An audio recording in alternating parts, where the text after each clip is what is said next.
There was always some sound in the hallway, people coming and going, yelling in pain or confusion. But this time of night, 3 a.m., was normally quite dead. It shouldn't have concerned him, but the truth of the matter was, now that he was up and had successfully pissed in the pot, he was no longer sleepy. He was still thinking about the bimbo, Callie, and the nurse. What the hell was her name? With the tits like grapefruits? And all they had said.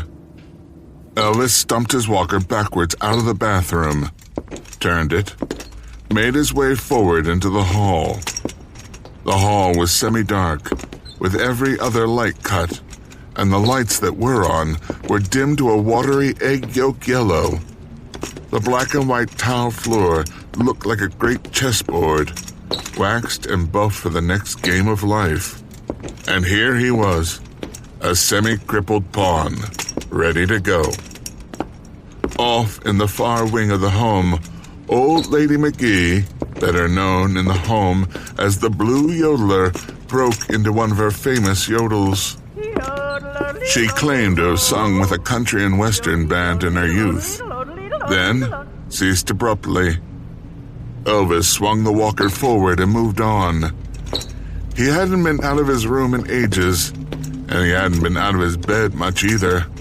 Tonight, he felt invigorated because he hadn't pissed his bed.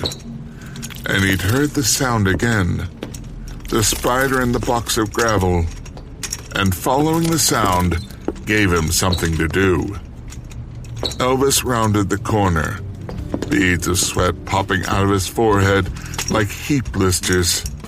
Jesus, he wasn't invigorated now. Thinking about how invigorated he was had pushed him. Still, going back to his room to lie on his bed and wait for morning so he could wait for noon, then afternoon, and night didn't appeal to him.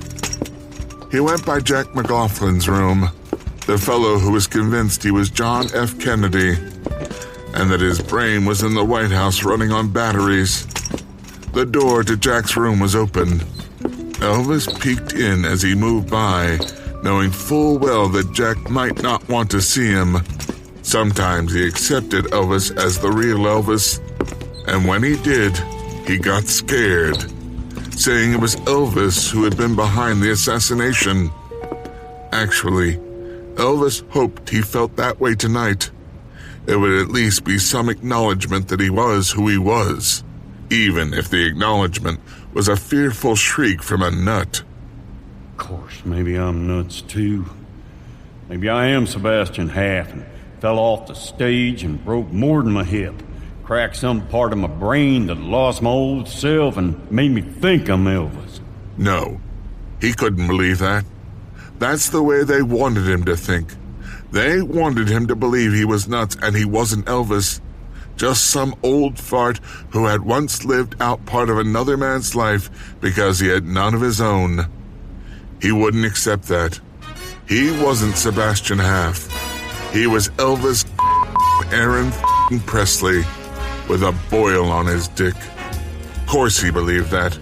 Maybe he ought to believe Jack was John F. Kennedy and Mum's Delay, another patient here at Shady Rest, was Dillinger. Then again, maybe not.